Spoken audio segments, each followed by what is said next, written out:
మనిషి తన జీవితంలో రెండు పరిస్థితుల్లో భయపడుతూ ఉంటాడు. ఒకటి, ఏదో కారణంతో ఒకరి ముందు తలంచటం. రెండు, ఏదో ఒక కారణంతో తన చరిత్రను అలాగే తన విలువను కోల్పోవడం. ఎందుకు ఇలా జరుగుతుంది? మాటిమాటికి ఒకరి ముందు తలంచాల్సి వస్తుంది. పదే పదే ఎందుకు తన విలువను కోల్పోవాల్సి వస్తుంది? ఇదంతా ఎందుకు జరుగుతుంది? ఇది ఎప్పుడు జరుగుతుందంటే ఉత్తమ విద్య అలాగే సంస్కారం లోటున్నప్పుడు. ఒకవేళ మనిషి దగ్గర చదువుంటే ప్రపంచంలో ఎప్పుడూ కూడా ఎవరి ముందైనా సరే తలంచాల్సిన అవసరం ఉండదు.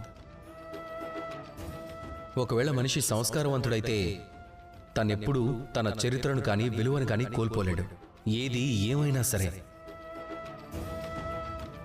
ఎవరైనా ఒక బాలుడు తన పుట్టుకతోనే ప్రతిభావంతుడిగా తీర్చిదిద్దితే, సంస్కారవంతుని చేస్తే, తనకు సంస్కారం నేర్పిస్తే, అప్పుడు తను ఈ ప్రపంచంలో ఎలాంటి పనులు చేయగలుగుతాడంటే దానివల్ల తాను, తన కుటుంబం, ఈ సమాజం అంతా గర్వపడేలా చేయగలడు. విద్యను పొందండి, సంస్కారాన్ని పొందండి. అలాగే నాతో పాటు ప్రేమగా చెప్పండి, రాధాకృష్ణ.